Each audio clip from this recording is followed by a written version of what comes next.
The gunshot wound in his shoulder had festered 3 days before Quincy Keller collapsed face first into the alkali dust outside Malad City, Idaho. And when consciousness finally clawed its way back to him, the first thing he registered was not the pain, but the cool cloth pressed against his burning forehead, and the softest voice he had ever heard murmuring words he could not quite grasp. His eyes refused to focus properly, but through the haze of fever that still gripped him like a vise, he could make out the silhouette of a woman kneeling beside the narrow cot where he lay, her movements deliberate and gentle as she wrung out another cloth in a basin of water that smelled faintly of herbs. "Easy now," she said, and her voice carried an authority that seemed to penetrate the fog in his brain. "You have been fighting this fever for 2 days straight, and I will not let you give up now." Quincy tried to speak, but his throat felt like sandpaper, and all that emerged was a rough croak. The woman lifted his head with surprising strength and brought a tin cup to his lips, tilting it carefully so that cool water trickled into his mouth. He swallowed greedily, desperate for relief, and she let him drink his fill before easing his head back down onto the thin pillow. "Where," he managed to rasp out, "where am I, my homestead?" she replied, dipping the cloth back into the basin. "About 3 miles north of Malad City. I was coming back from checking my traps when I found you collapsed in the middle of the road.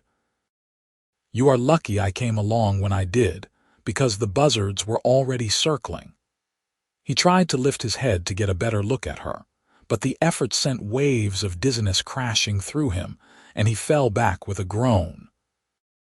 The woman made a disapproving sound and placed the cool cloth across his forehead again, her fingers brushing against his skin with a touch that was both firm and impossibly gentle. "Do not try to move yet," she instructed. "That bullet wound in your shoulder was infected badly, and the fever has not entirely broken. You need to rest and let your body heal." "Bullet," Quincy repeated, the memory starting to filter back through the haze. The ambush outside of McCammon. The 3 men who had tried to rob him of the $800 he had been carrying to purchase cattle for the ranch. The fight that had erupted when he refused to hand over the money.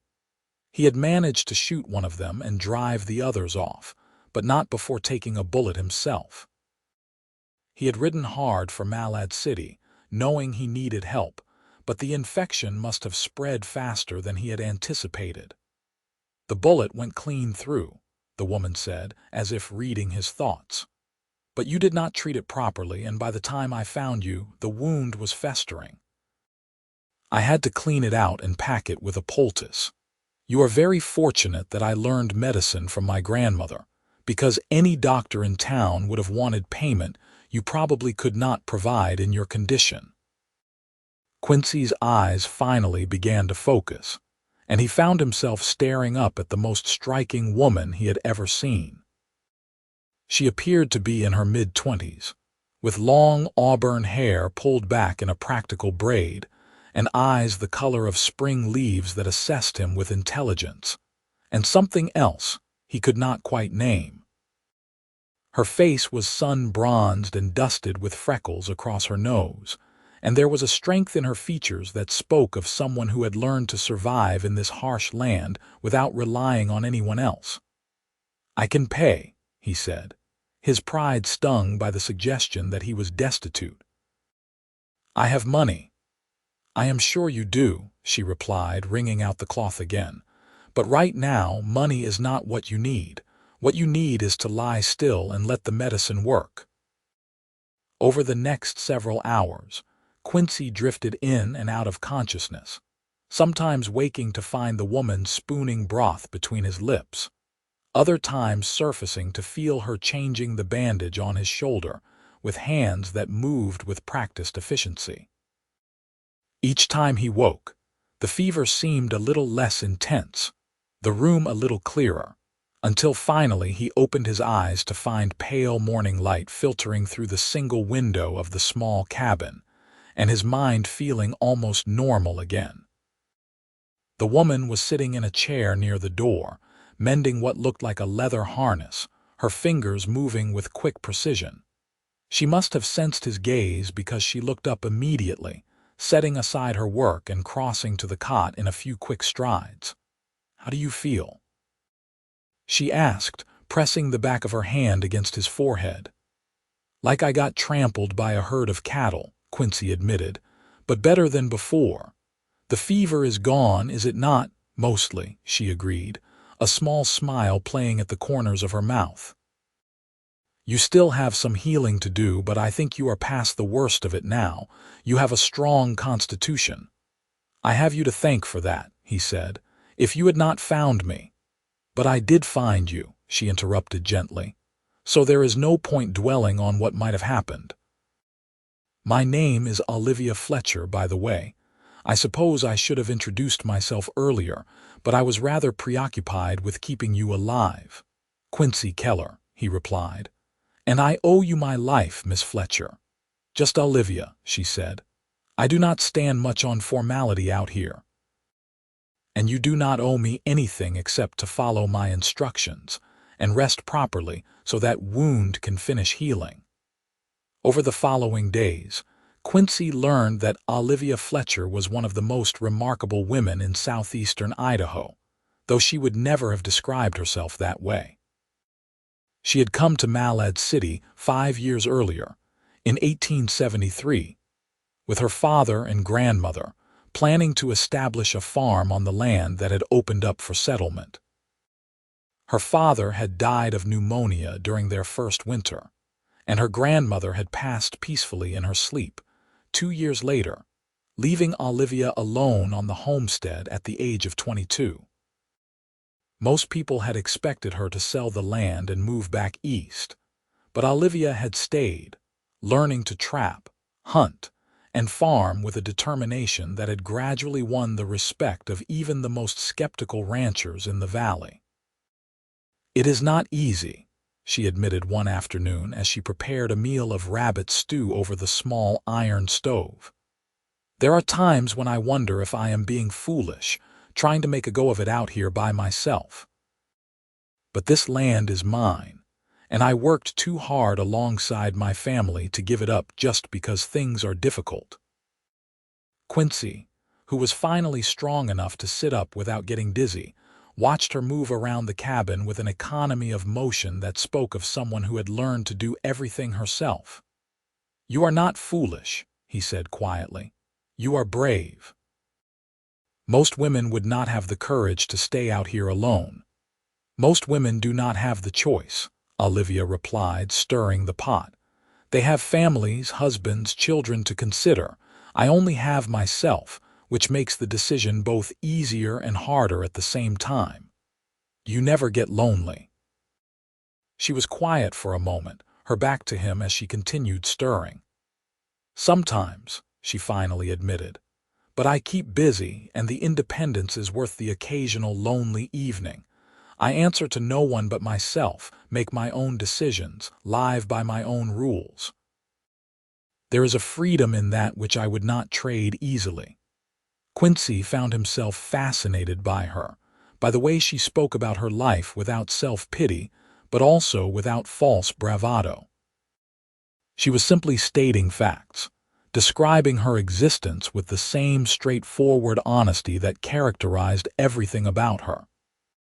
He had known plenty of women in his 30 years, but none quite like Olivia Fletcher, and he found himself looking forward to their conversations with an eagerness that surprised him. By the end of his first week at the homestead, Quincy was able to walk around the cabin without assistance, though his shoulder still ached, and Olivia insisted he keep the arm in a sling to avoid tearing the healing tissue. She let him help with small tasks, fetching water from the well or feeding the 3 chickens she kept in a coop behind the cabin, and he was grateful for something to do besides lie in bed. "You are a rancher?" she asked one evening as they sat outside watching the sun set over the Malad Valley, painting the distant mountains in shades of gold and purple. "Was," Quincy corrected. My brother and I had a small operation down near the Utah border, running about 200 head of cattle. But Wesley got the wanderlust last spring, decided he wanted to try his luck in the Montana gold fields. We sold the herd and split the profits, and I have been trying to figure out what to do next ever since. Is that why you were carrying so much money when you got shot? He nodded. I had heard about some good grazing land opening up near here, thought I might look into starting over. But I needed to buy breeding stock first, and I was on my way to meet a seller when those men ambushed me. You still have the money. Quincy reached into the pocket of his trousers, which Olivia had washed and mended while he was fevered, and pulled out a worn leather pouch. They never got it. I managed to stuff it in my boot before I passed out, and I guess they did not think to check there. Olivia looked at the pouch but made no move to touch it. Then you can still pursue your plan once you are healed. Maybe, he said, weighing the pouch in his hand. Though I am starting to think I might look for land around Malad City instead of further south. I have heard this valley has good water and decent grazing. He did not say what he was really thinking, which was that the idea of staying near Olivia Fletcher had suddenly become far more appealing than any business consideration. But he could see from the slight color that rose in her cheeks that she understood anyway, and the knowledge created a pleasant tension between them that neither seemed quite ready to address directly. As June gave way to July, Quincy grew stronger, and he began helping Olivia with the heavier work around the homestead. He repaired a section of fence that had been damaged by winter storms, replaced some loose shingles on the cabin roof, and dug a new drainage ditch to channel water away from her small vegetable garden. Olivia protested at first, insisting that he was still recovering, but he could see the relief in her eyes at having someone to share the burden of maintaining the property. And eventually, she stopped arguing and simply accepted his help with quiet gratitude. They fell into an easy rhythm, working side by side during the day and talking long into the evenings about everything and nothing. Quincy learned that Olivia loved reading but had only 5 books in the cabin, which she had read so many times she could recite passages from memory. He told her about growing up in Kansas, about learning to ride before he could properly walk, about the way his mother used to sing while she cooked, and how his father had taught him to judge the quality of cattle by looking at their stance and the brightness of their eyes. Olivia shared stories of her childhood in Ohio, of her grandmother's wisdom about herbs and healing, of the hope and fear that had mingled together when her family first headed west seeking a better life. The more time Quincy spent with her, the more he found himself falling in love, though he tried to keep those feelings hidden. Olivia had made it clear that she valued her independence, and the last thing he wanted was to make her uncomfortable by pressing his attentions where they might not be welcome. But it grew harder each day to ignore the way his heart lifted when she smiled, the way his skin tingled when their hands accidentally brushed while working together, the way he found himself looking for excuses to stay at the homestead rather than return to town. It was Olivia who finally broke the careful dance they had been performing around each other. They had spent the afternoon working in the garden, pulling weeds and harvesting the first of the summer squash, and were washing up at the well when she suddenly turned to him with an expression of determination on her face. "Quincy," she said, "I need to know what your intentions are." He paused, water dripping from his hands. "My intentions? You have been here for nearly a month now," she said, not quite meeting his eyes. "You are well enough to travel to find a place in town or look at that land you were interested in purchasing.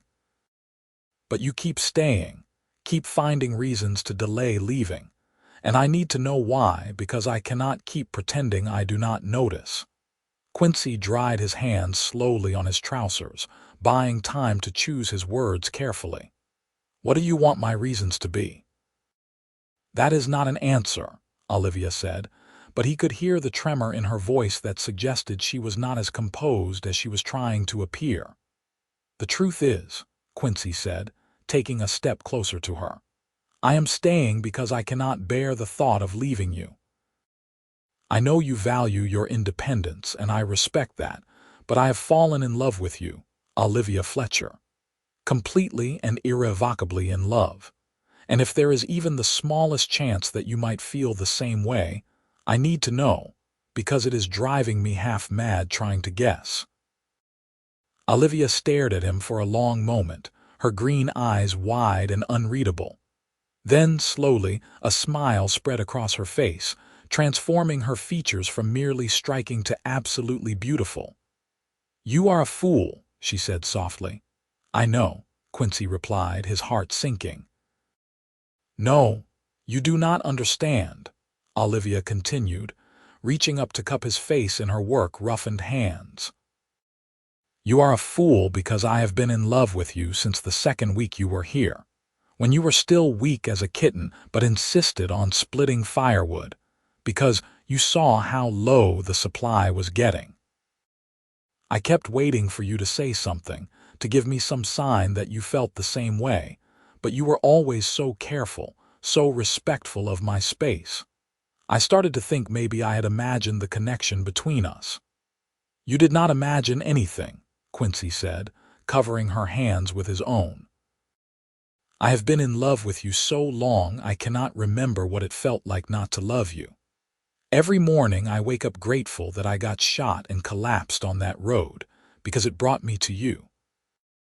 That is a terrible thing to be grateful for, Olivia said. But she was laughing, and then Quincy was laughing too, and then somehow they were kissing, and it felt like the most natural thing in the world. Her lips were soft and warm, and she tasted like the mint tea she had been drinking earlier, and Quincy thought that he would happily spend the rest of his life kissing Olivia Fletcher if she would let him. When they finally pulled apart, both slightly breathless, Olivia rested her forehead against his chest. What do we do now? She asked. Well, Quincy said, I was thinking I could use that money I have been carrying around to buy the land adjacent to yours. I heard old Thomas Winters is looking to sell his 40 acres, and it borders your property on the east side. We could combine the homesteads, build up a proper ranch together. That is, if you would be willing to consider such a partnership. Olivia pulled back enough to look up at him, one eyebrow raised. A partnership, a marriage, Quincy clarified, his heart pounding. I am asking you to marry me, Olivia.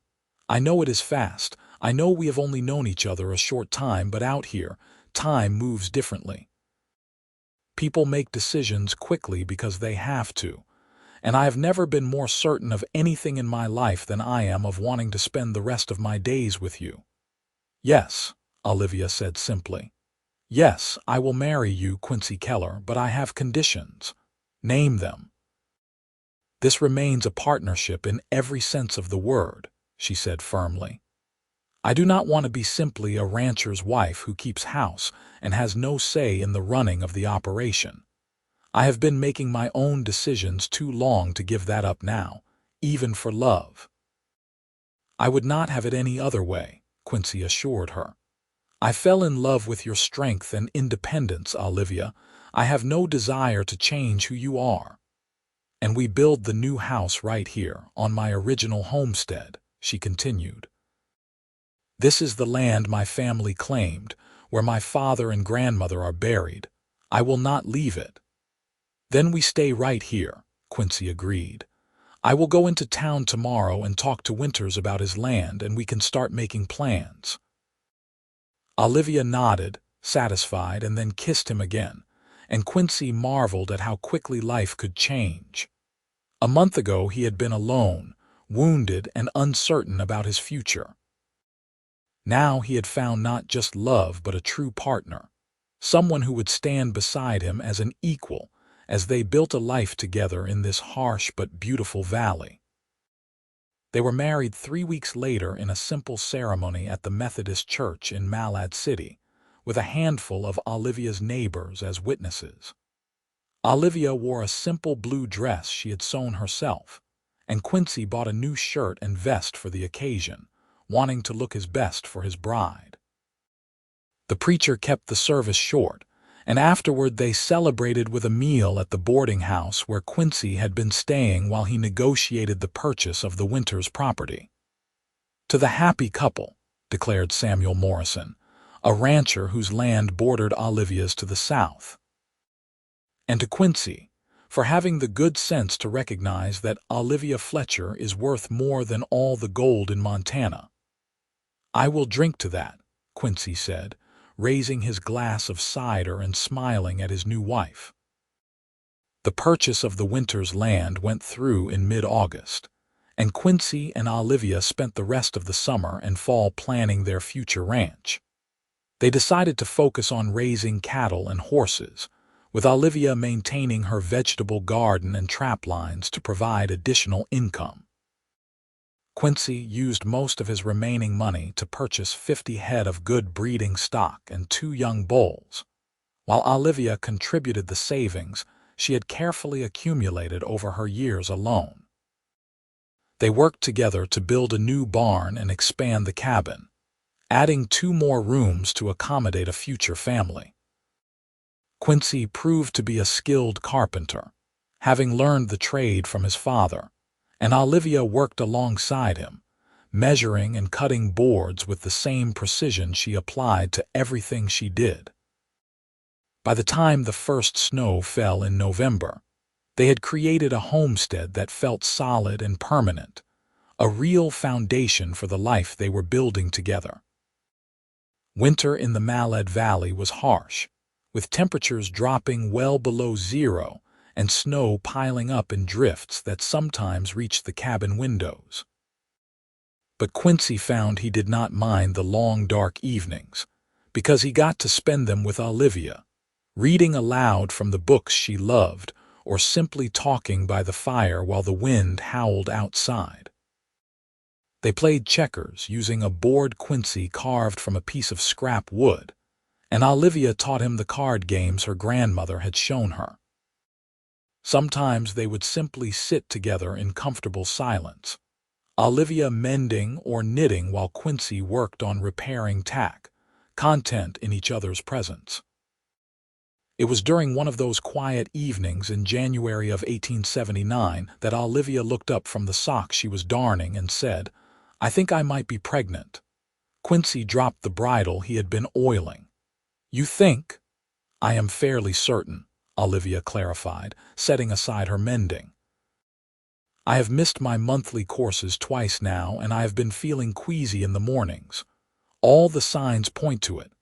Quincy crossed to her chair in 2 long strides and knelt beside her, taking her hands in his.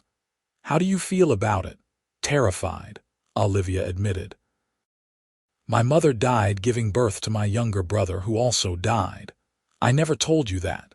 Childbirth is dangerous, Quincy, and out here there is no doctor nearby if something goes wrong." "We will get you to a doctor," Quincy promised. "When your time comes, we will go into town and stay there if necessary. I will not risk losing you, Olivia. You are more important to me than anything." She smiled and touched his face gently. "I am also excited," she said. "Scared, yes, but excited too.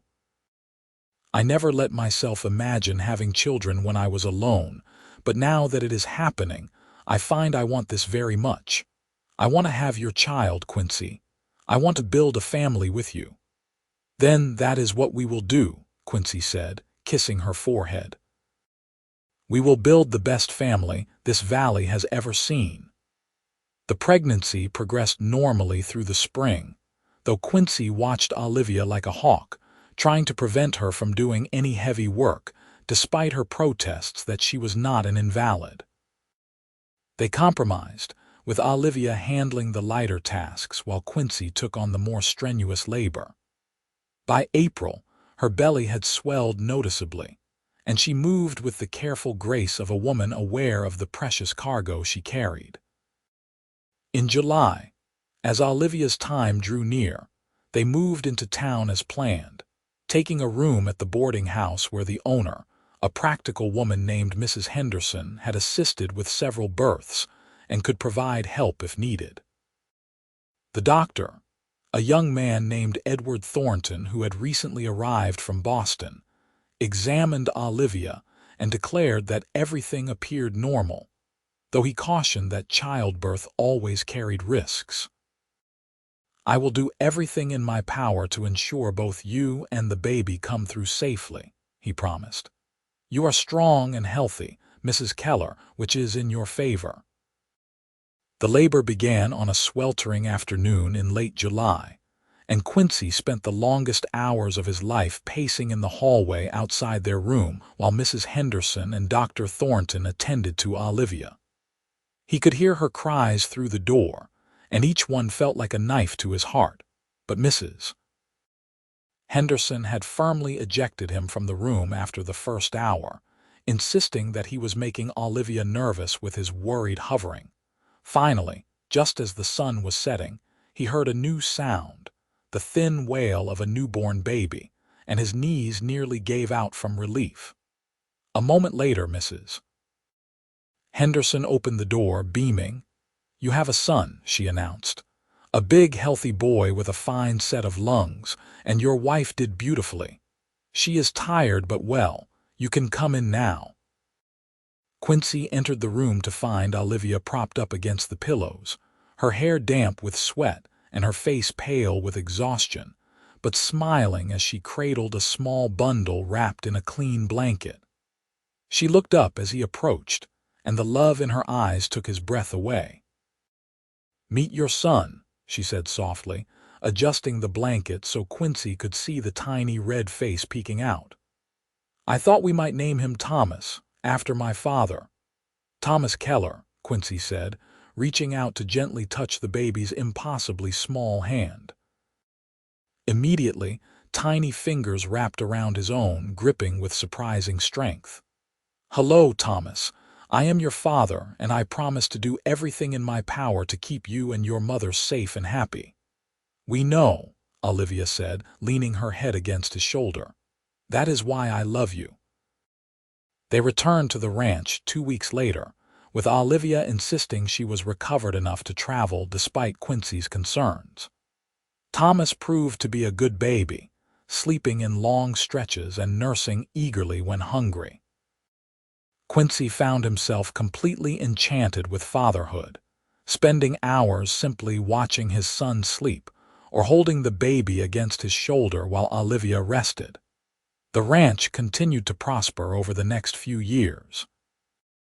Their cattle herd grew steadily, and they developed a reputation for raising quality horses that were both sturdy and intelligent.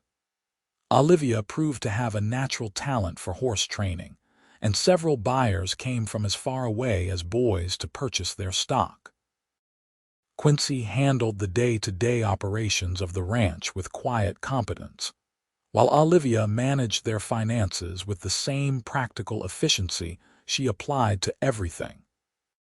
Thomas grew into a lively toddler with his mother's green eyes and his father's dark hair, curious about everything and fearless in his explorations of the ranch. Quincy built him a small rocking horse for his second birthday, and Olivia sewed him clothes from sturdy fabric that could withstand his adventures. In the spring of 1881, Olivia discovered she was pregnant again, and this time the fear was less pronounced, tempered by the knowledge that she had survived childbirth once. Their daughter was born in October, a tiny thing with auburn hair and a temperament that her parents quickly learned was far more demanding than her brother's had been. "What shall we call her?" Quincy asked, holding his daughter while Olivia rested after the birth. They had stayed at the ranch this time with Mrs. Henderson coming out to assist, and everything had gone smoothly. "Catherine," Olivia said. "After my grandmother, she would have loved to meet her great-grandchildren." "Catherine Keller," Quincy agreed. "It suits her. Though I think she is going to keep us on our toes." He was right. Catherine proved to be a strong-willed child who knew exactly what she wanted and was not afraid to demand it. But she also had a sweetness about her, a way of snuggling into her parents' arms that melted their hearts, even when she had been particularly difficult. Thomas adored his little sister, and Quincy often found the two of them playing together, Thomas patiently showing Catherine how to stack blocks or look at picture books. As the years passed, the Keller Ranch became one of the most successful operations in the Malad Valley. Quincy and Olivia worked as true partners, consulting each other on all major decisions and supporting each other through the inevitable challenges that came with ranching. There were hard years when drought reduced their grazing land, and one terrible winter when they lost a dozen head of cattle to a late blizzard. But they weathered each difficulty together, their love deepening with each challenge they overcame. By 1885, Thomas was 6 years old and helping with simple chores around the ranch, while 4-year-old Catherine followed her mother everywhere, asking endless questions about everything she saw. Quincy looked at his family sometimes and marveled at how blessed he was. The bullet wound that had nearly killed him 7 years earlier had become nothing more than a faint scar on his shoulder, a reminder of the day that had changed his life forever. One evening in late summer, after the children were in bed, Quincy and Olivia sat on the porch they had built onto the front of the house, watching the stars emerge in the darkening sky. The air was warm and filled with the sound of crickets, and somewhere in the distance, a coyote howled at the rising moon. "You ever regret it?" Quincy asked, taking Olivia's hand in his. "Giving up your independence to marry me?" Olivia turned to him with surprise. "Where did that question come from?" "I was just thinking," he said, "about how fiercely you protected your freedom when we first met. How important it was to you to make your own choices and live by your own rules. And I wondered if you ever miss that, or if you resent having to consider my opinions and the children's needs before making decisions."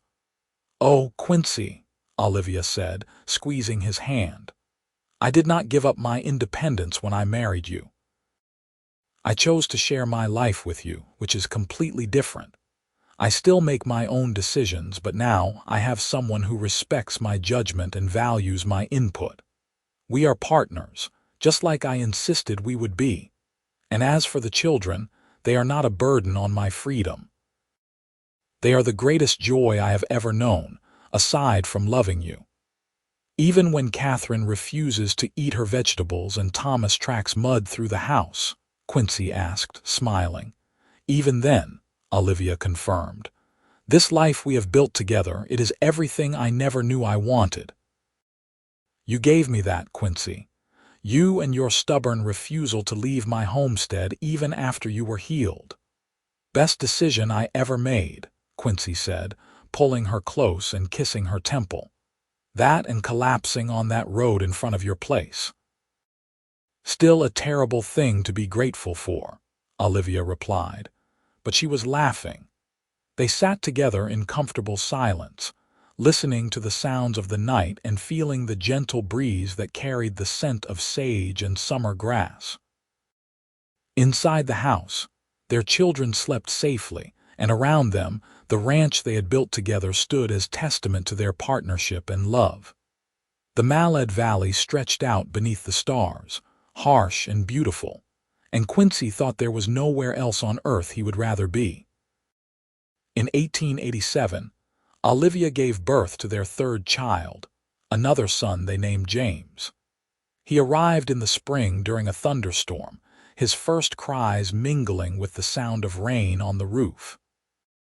Thomas and Catherine were fascinated by their new brother, and Quincy had to constantly remind them to be gentle with the baby. "He is so small," Catherine whispered, staring at James with wide eyes. "Was I ever that small?" "You were even smaller," Olivia assured her. "You were the tiniest baby I had ever seen, but you made up for it by having the loudest cry in Idaho." Catherine looked proud of this accomplishment, and Thomas laughed, earning a scowl from his sister that promised retaliation later. The ranch continued to expand, and by 1890 they were running nearly 300 head of cattle and had established a thriving horse breeding program. Quincy hired 2 young men to help with the daily work, and Olivia had taken on a girl from town to help with the housework and the children, though she still insisted on handling the cooking herself and overseeing the garden.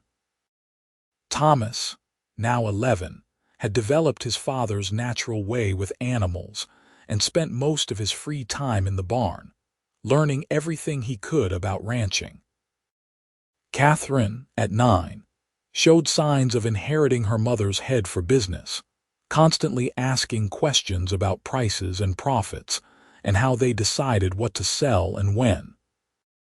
James, at 3, was a quiet, thoughtful child who liked to sit with his mother while she worked, content to simply be near her. One afternoon in late autumn, Quincy was working in the barn when Thomas came running in, his face flushed with excitement. "Pa," he said breathlessly, "there is a man at the house asking for you. He says his name is Wesley." Quincy froze, the curry brush he had been using on one of the horses falling from his hand. "Wesley, that is what he said," Thomas confirmed. "Ma invited him in and gave him coffee, but she sent me to fetch you." Quincy walked slowly back to the house, his mind reeling. He had not seen or heard from his brother in more than a decade, not since Wesley had left for the Montana gold fields. He had assumed his brother was either dead or had no interest in reconnecting with family. The idea that Wesley was here, now in his home, filled him with a complicated mixture of emotions he could not quite sort through. The man sitting at the kitchen table was undeniably his brother, though the years had changed him significantly. Wesley had always been leaner than Quincy, but now he looked almost gaunt, his face weathered and lined in a way that suggested hard living.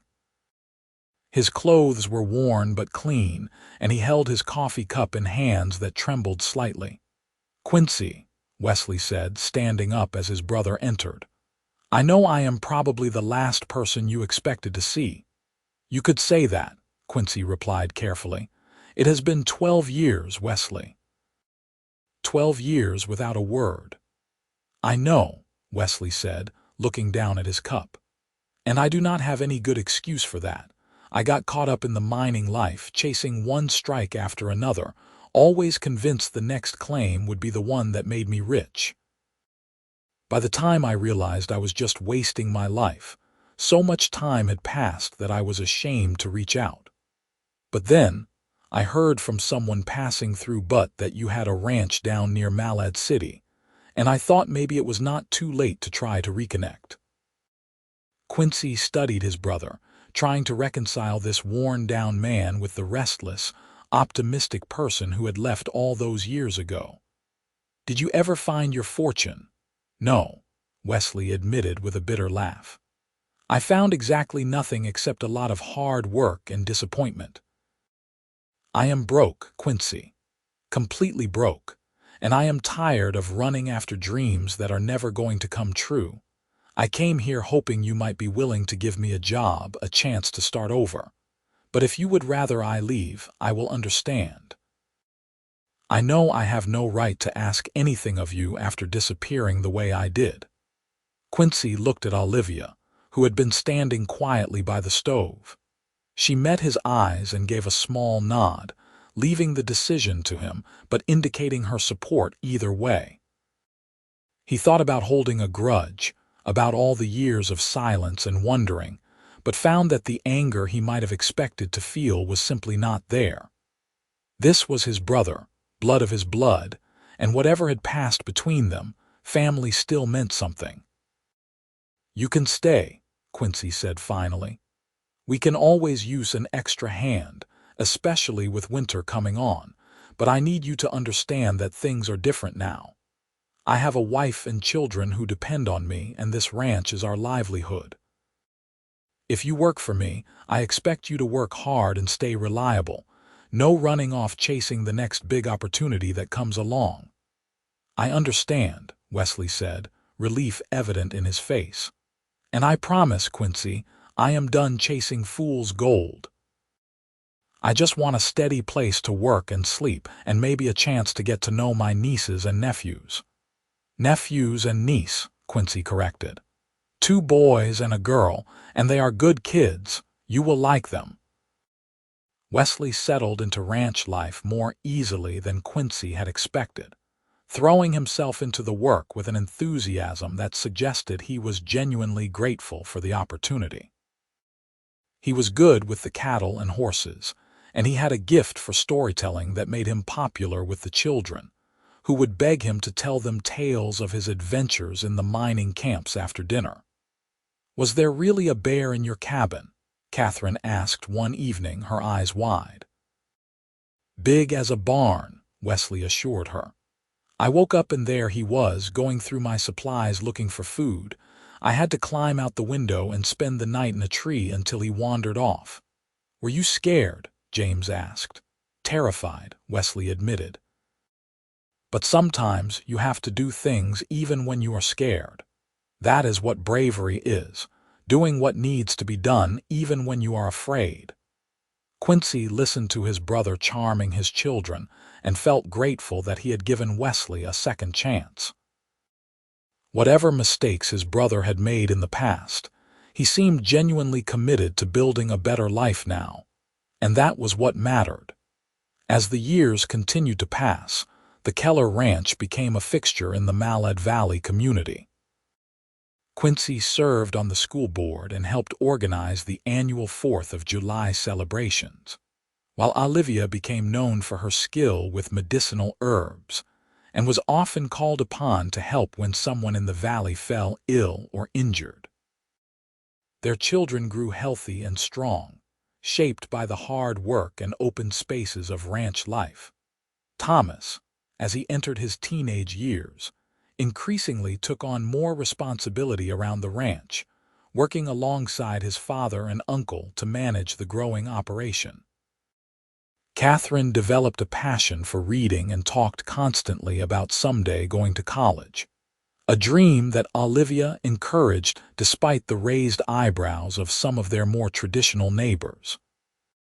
James remained quieter than his siblings, but showed signs of a thoughtful intelligence that suggested he might become a teacher or scholar someday.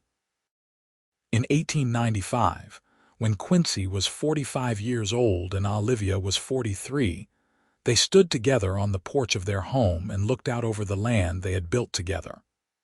Their oldest son was 16 now, already as tall as his father and twice as confident. Catherine, at 14, had just won a writing competition that would be published in the territorial newspaper.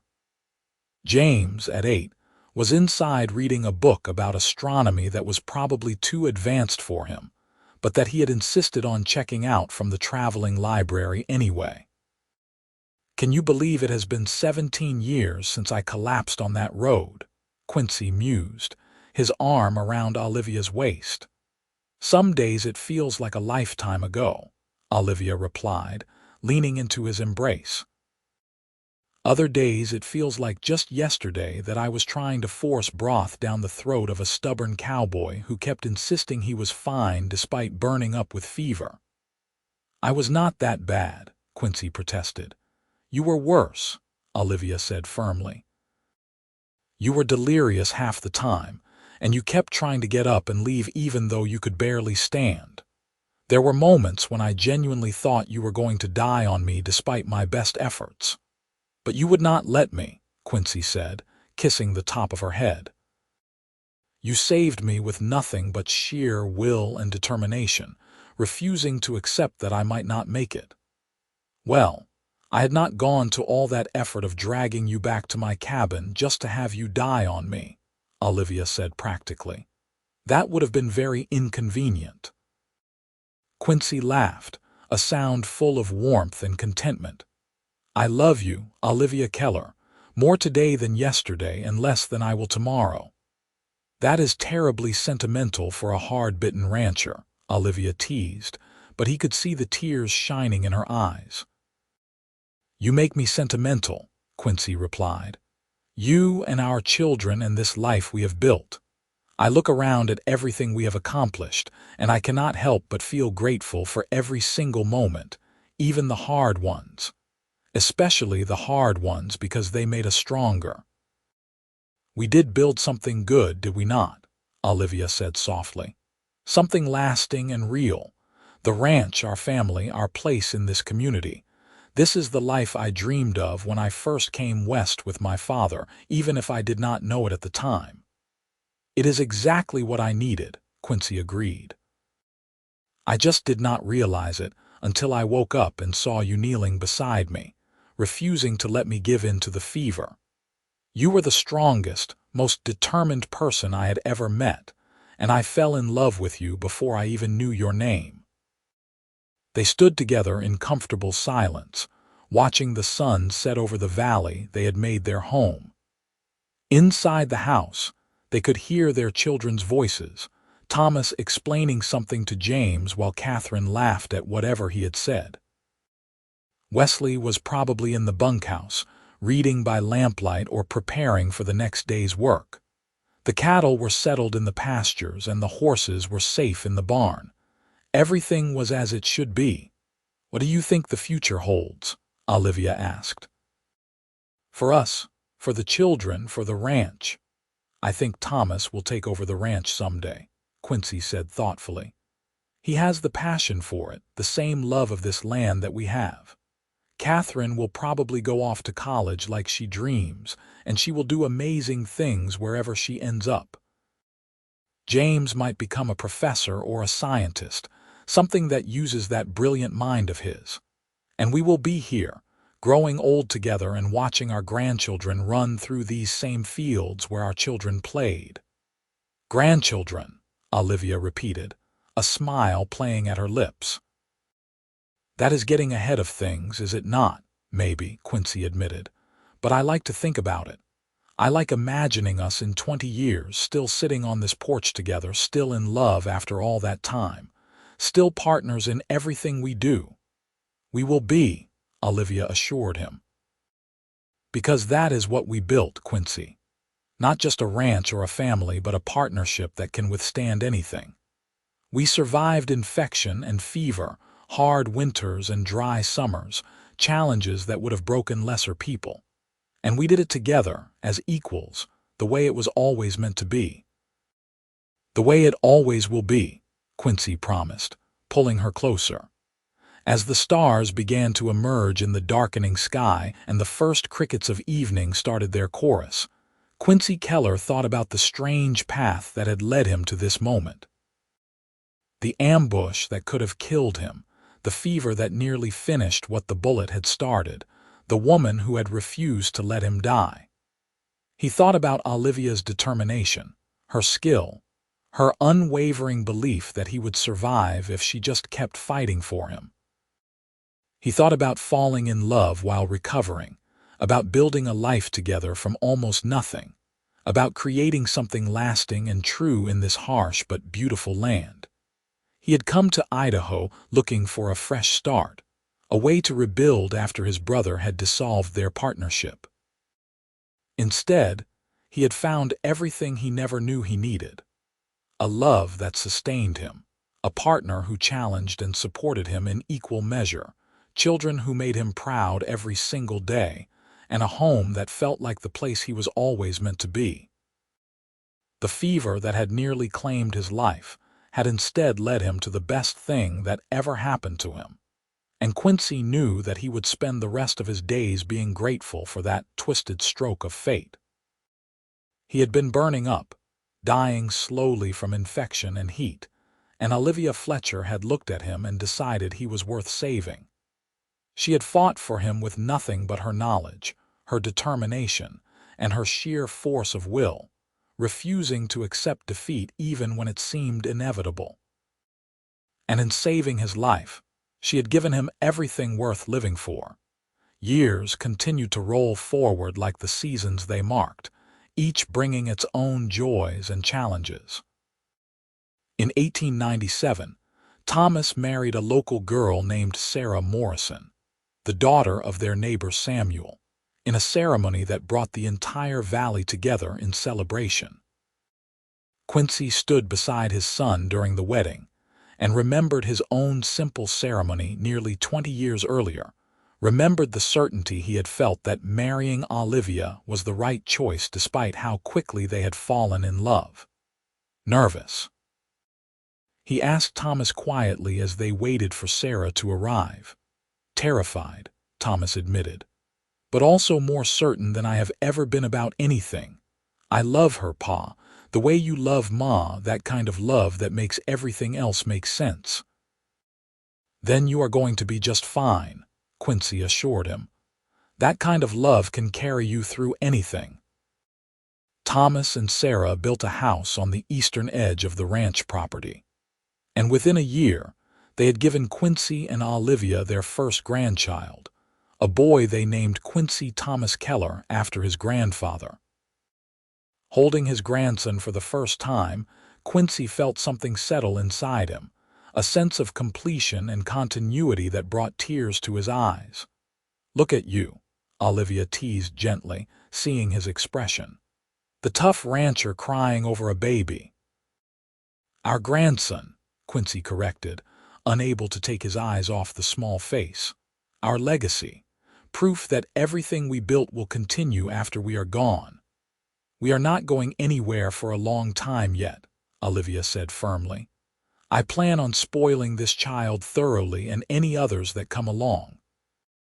She got her chance over the following years, as Thomas and Sarah had 2 more children, while Catherine, who did indeed go off to college in Salt Lake City, eventually returned to marry a young lawyer and settle in Malad City proper.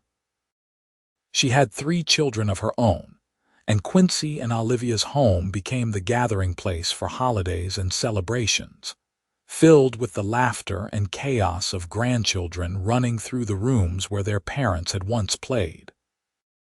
James, as predicted, became a teacher, taking a position at the growing school in town and earning a reputation as someone who could inspire even the most reluctant students. He married late, to a widow with 2 young children whom he loved as his own, and added 2 more to the family. Wesley remained at the ranch, never marrying but becoming the favorite uncle to all the children and grandchildren, always ready with a story or a helping hand. In 1905, when Quincy was 55 and Olivia was 53, they celebrated their 27th anniversary with a party that their children insisted on throwing. The whole valley seemed to turn out for the event, with neighbors bringing food and gifts, and someone producing a fiddle for dancing. Quincy and Olivia opened the celebration with a dance, moving together with the ease of long practice, their steps perfectly synchronized after so many years together. "Happy anniversary, Mrs. Keller," Quincy said as they swayed to the music. "Happy anniversary, Mr. Keller," Olivia replied, her eyes bright. 27 years. Can you believe it?" "Not for a second," Quincy admitted, "but I am grateful for every single day." As they danced, Quincy looked around at the gathered crowd. Their children, all grown now with families of their own. Their grandchildren, ranging from teenagers to toddlers, creating the next generation that would inherit this land. Their neighbors and friends, the community they had become part of through decades of hard work and mutual support. Wesley, standing at the edge of the crowd with a glass of punch and a smile on his weathered face. This was what he and Olivia had created together. Not just a successful ranch, but a legacy of love and partnership that would extend far beyond their own lives. And it had all started with a bullet wound, a fever, and a woman who had refused to let a dying stranger give up. "What are you thinking about?" Olivia asked, following his gaze around the gathering. "About collapsing on that road," Quincy said. "About burning up with fever and waking to find you beside me. about how one terrible moment led to a lifetime of happiness. "Still a terrible thing to be grateful for," Olivia said, but she was smiling, repeating the joke that had become a refrain throughout their marriage. "Still the best thing that ever happened to me," Quincy replied, pulling her closer as the music continued to play. They danced together under the Idaho stars, surrounded by the life they had built and the love they had nurtured through good times and bad. The ranch stretched out around them, prosperous and thriving, a testament to their partnership and their shared vision. The children they had raised had become good people who were raising good children of their own, passing on the values of hard work, integrity, and love that Quincy and Olivia had modeled for them. As the party continued late into the night, Quincy held his wife's hand and thought about the journey that had brought them here. From a desperate cowboy burning with fever to a man surrounded by family and success, the transformation was complete. But at the heart of it all was the same thing that had sustained him from the beginning: Olivia's love, her strength, her unwavering determination to fight for what mattered. She had saved him with nothing but sheer will, refusing to accept that he might die, and in doing so, she had given him a life beyond anything he could have imagined. And Quincy knew that he would love her fiercely and completely until his last breath, grateful every single day for the woman who had looked at a dying stranger and decided he was worth saving. The music played on, and they continued to dance. Two people who had found each other against all odds and built something beautiful and lasting in the wild, untamed land they called home.